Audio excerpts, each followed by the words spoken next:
শেষ দিনেও জমজমাট ১১তম জাতীয় ক্ষুদ্র ও মাঝারি শিল্প মেলা। শতভাগ দেশীয় পণ্যের এই মেলায় এবছর অংশ নিয়েছে ৩০০-র বেশি উদ্যোক্তা, যাদের মধ্যে ৬০%ই নারী।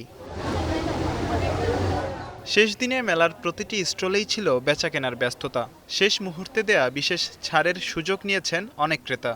প্রাইস অনেক লেস করে দেওয়া হয়েছে, অনেক কম দামে আমরা প্রোডাক্টটা কিনতে পারছি, অনেক ভালো লাগছে।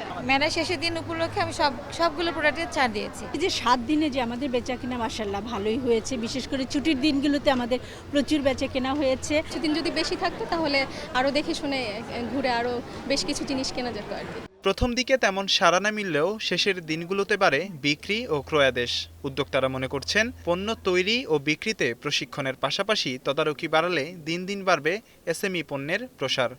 আমাদের ট্রেনিংয়ের পরে আরও কিছুদিন আমাদেরকে মনিটরিং করে আমাদের কাজগুলো যেন সামনে আগায় নিতে পারি, ওটার একটা ব্যবস্থা করে দেওয়া। আমাদের এসএমইর কাছে যেটুকু চাওয়া থাকে যে একটু বাড়ায় যদি দেওয়া যায় সময়টা, তাহলে আমাদেরও জন্য ভালো হয়। যদি ফরেন কিছু বায়ার পেতাম যাদের সাথে আমরা কথা বললে পরবর্তীতে আমরা কিছু অর্ডার নিতে পারতাম, ওরকম হলে আরও ভালো হতো। প্রথম দিন থেকে শুরু করে আজ পর্যন্ত অনেক কাস্টমারই এসেছেন এবং তারা অনেকভাবে উপকৃত হয়েছেন।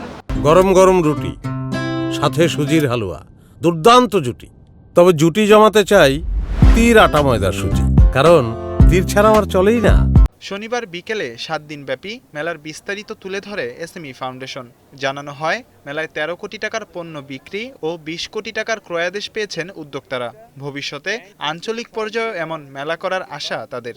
এই মেলা প্রাঙ্গণ থেকে প্রায় ১৩ কোটি টাকার সেলস হয়েছে এবং এখানে প্রায় ২০ কোটি টাকার মতো তারা অর্ডার পেয়েছে, যেই অর্ডারগুলো তারা পরবর্তীকালে যেই ক্রেতার কাছে পৌঁছে দেবে।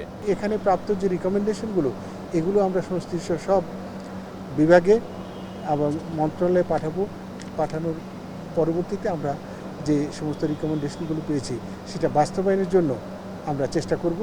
উদ্যোক্তাদের ব্যবসা প্রসারে আর্থিক সহায়তা সহ অন্যান্য সুবিধা সহজ করতে সংশ্লিষ্ট দপ্তরে প্রস্তাবনা দেয়া হয়েছে বলেও জানান এসএমই কর্তৃপক্ষ। মাঝার ইমন, এখন, ঢাকা।